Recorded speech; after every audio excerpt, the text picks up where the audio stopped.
Everyone, I hope कि आप सब लोग बहुत अच्छे होंगे और अच्छे से पढ़ाई कर रहे होंगे। आज हम करने जा रहे हैं 111 क्वेश्चन। 110 क्वेश्चंस मैंने करवा दिए हैं और वीडियो का टाइम अपडेट कर रही हूँ। 5 PM आपको वीडियो मिला करेगी अब MCQ की, तो आप बने रहें इस चैनल पे।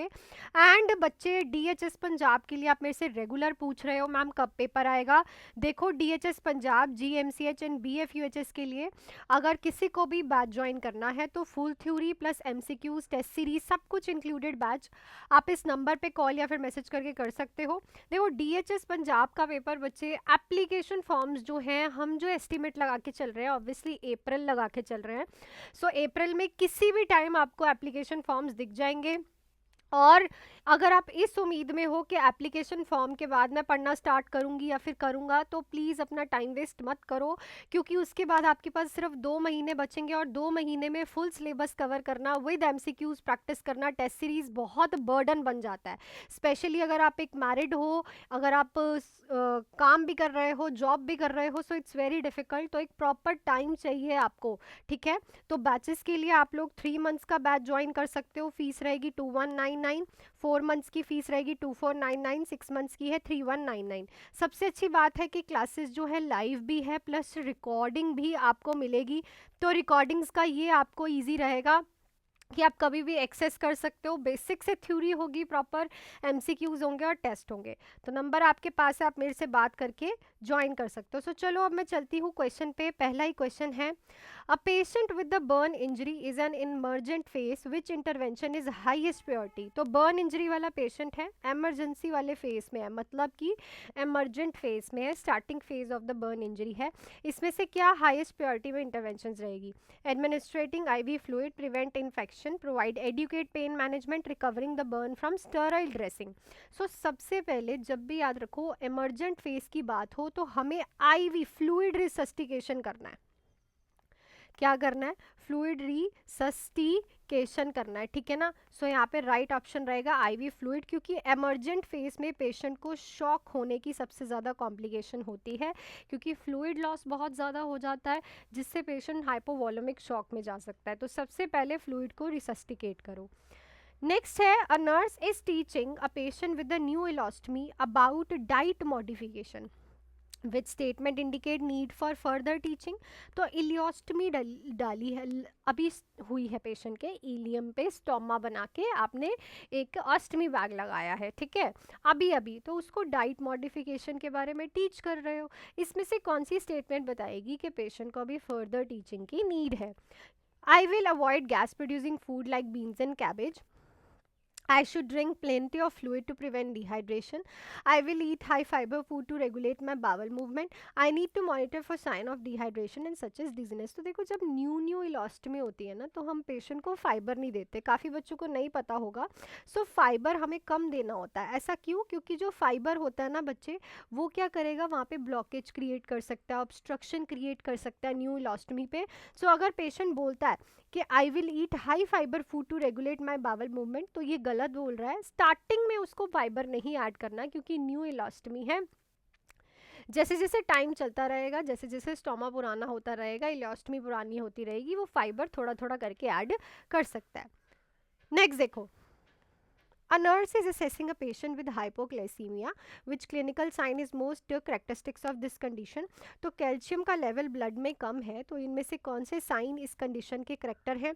Muscle weakness, confusion, positive Chvostek intrusive sign, bradycardia, hypertension, peripheral oedema and weight gain. Obviously बहुत बार ये प्रीवियस BFUHS के पेपर में आपको देखने को मिला है, प्लस DHS पंजाब के पेपर का भी ये फेवरेट क्वेश्चन रह चुका है जो पिछली बार आया था। ट्रूशर साइन में पेशेंट के जैसे ही आप BP का कफ लगाओगे तो हैंड में मसल स्पाजम होगी। चौविटिक साइन में चीक्स मसल पे आपको स्पाजम देखने को मिलता है। नेक्स्ट है, patient with the chronic liver cirrhosis is receiving increase confusion and lethargic, ठीक है, विच इंटरवेंशन इज मोस्ट अप्रोप्रिएट। तो लिवर सिरोसिस वाला बच्चे पेशेंट है, उसको कन्फ्यूजन और लेथार्जिक इंक्रीज हो रहा है, पेशेंट जो है बहुत ज़्यादा कंफ्यूज हो रहा है, लेथार्जिक हो रहा है।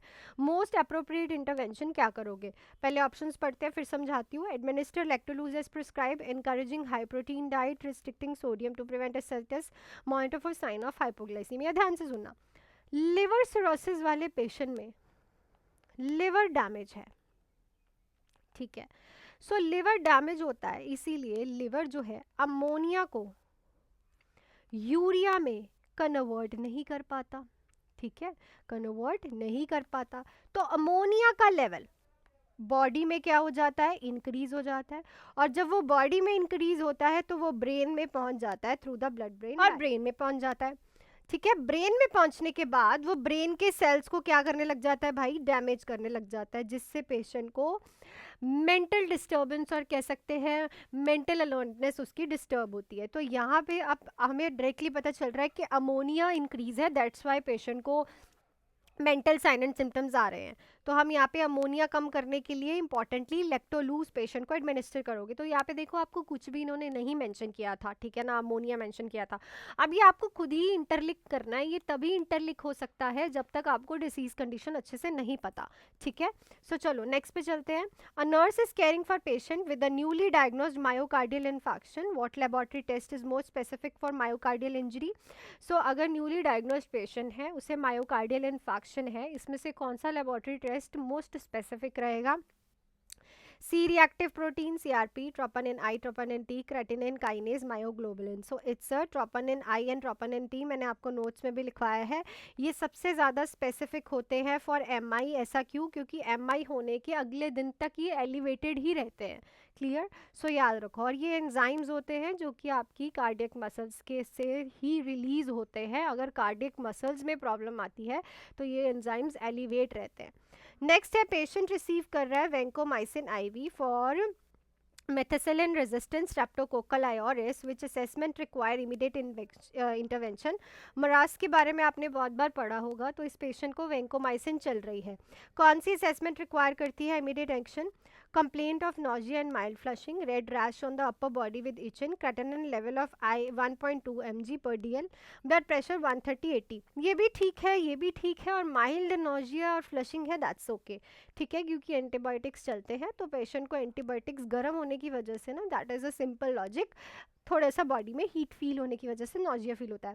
पर आपने अगर अच्छे से वरास के बारे में समझा होगा और वेंकोमाइसिन के बारे में पढ़ा होगा, तो वेंकोमाइसिन की एक कॉम्प्लिकेशन है जिसको हम बोलते हैं रेड मैन सिंड्रोम, ठीक है।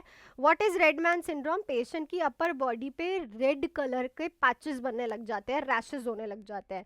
अगर बहुत ज़्यादा रैपिड आपको वेंकोमाइसिन चल रही है, अगर किसी भी पेशेंट को वेंकोमाइसिन ना बहुत रैपिड चल रही है, तो उसमें ये हमें देखने को मिलता है। इस सिचुएशन में आपको करना क्या होता है? वेंकोमाइसिन का फ्लो रेट कम कर दो, ठीक है ना, वेंकोमाइसिन का फ्लो रेट कम कर दो और आप पेशेंट को मॉनिटर करो, उससे ये ठीक हो जाती है, but monitor to the doctor first. Next देखो, nurse is assessing a patient with the Cushing syndrome, which finding is most characteristics of this condition. तो आज ही हमने अपनी क्लास में कुशिंग सिंड्रोम और एडिसन्स डिसीज किया है बैच में। सो बहुत अच्छी डिसीज कंडीशंस है, फेवरेट है हर एक एग्जाम्स की और रिपीटेड है। डीएचएस पंजाब के एग्जाम में क्वेश्चन आया है, बीएफयूएचएस में आया है, जीएमसीएच में आया है, आरआरबी में आया है, नॉर्सिट में आया है। कुशिंग सिंड्रोम, कॉर्टिजोल का लेवल कम होना, इसमें से कौन से करेक्टर है? सो आंटी याद होगी आपको, जो मैंने आज आपको दिखाई है, moon face and truncal obesity, hypertension and weight loss, increase sick pigmentation and excessive urination. जो बच्चे भाई नहीं भी कर रहे थ्योरी मेरे से, उनको भी पता होगा व्हाट इज कुशिंग सिंड्रोम। अगर नहीं पता तो ये एक इंपॉर्टेंट टॉपिक है, इसको रीड कर लेना, ठीक है। सो पेशेंट कहीं से भी मोटा नहीं होता, सिर्फ दो जगहों से मोटा होता है, अपने फेस से और ट्रंकल से, एब्डोमेन से। उसके हाथ पैर बहुत पतले पतले होंगे, बट उसका पेट और उसका मुंह एकदम गोल मटोल होगा, क्लियर। सो ज़्यादा कॉर्टिजोल रहने की वजह से ये देखने को मिलता है। नेक्स्ट है, nurse is providing discharge teaching to the patient with the peripheral artery disease which statement indicate need for further teaching. तो पेरिफेरल आर्टरी डिसीज वाले पेशेंट को डिस्चार्ज टीचिंग दे रहे हो, इसमें से क्या स्टेटमेंट बताएगी कि उसे अभी और समझाना पड़ेगा? I will keep my legs elevated to reduce swelling. I should avoid smoking to improve circulation. I will exercise regularly such as walking daily. I should tight fitting socks and shoes. So हमेशा याद रखो, patient अगर कहता है कि leg elevate करके रखना है तो उससे आर्टीरियल ब्लड फ्लो प्रॉपर नहीं होगा, पेशेंट प्रॉब्लम में आएगा। बाकी सारी स्टेटमेंट बिल्कुल सही है, पर ये स्टेटमेंट थी गलत थी, इसीलिए हमें उसे और समझाना पड़ेगा।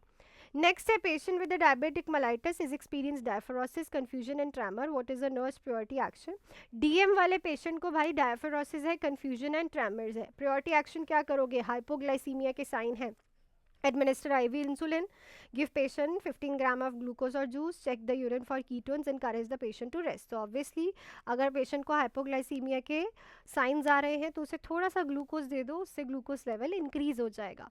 नेक्स्ट है nurse is assessing a patient with acute pancreatitis which laboratory result is most specific for this condition. अभी हमने थोड़े टाइम पहले मेडिकल सर्जिकल स्टार्ट की है.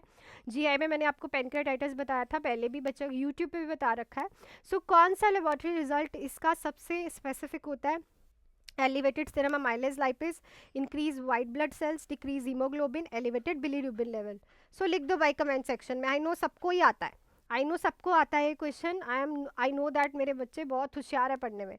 सो देखो जो लास्ट टाइम क्वेश्चन पूछा था, र्यूमेटॉइड अर्थराइटिस वाले को मीथोट्रेक्सिड चल रही है, कौन सी इंटरवेंशन जो है आप ध्यान रखोगे? सो याद रखो मीथोट्रेक्सिड जो होती है ना बच्चे, ये क्या करती है? ब्लीडिंग के चांसेस इंक्रीज करती है. तो अगर पेशेंट को फ्रीक्वेंट नोज ब्लीडिंग हो रही है और ब्रूशिंग हो रही है तो इमीडिएट इंटरवेंशन रिक्वायर करती है. So that's it for this video. Video अच्छी लगी वीडियो को लाइक शेयर सब्सक्राइब कर दो. डीएचएस पंजाब का पेपर अप्रैल में आ जाएगा. Application form GMCH and BFUHS के लिए basic full theory MCQs and test series के लिए 3 बैचेज है. 3 मंथ्स 2199, 4 मंथ्स 2499, 6 मंथ 3199. ज्वाइन कर सकते हो. क्लासेस लाइव एंड रिकॉर्डेड है. इस नंबर पे कॉल या फिर मैसेज करके. सो मिलती हूँ नेक्स्ट वीडियो में 5 बजे कल. All the best, do hard work and make your parents proud.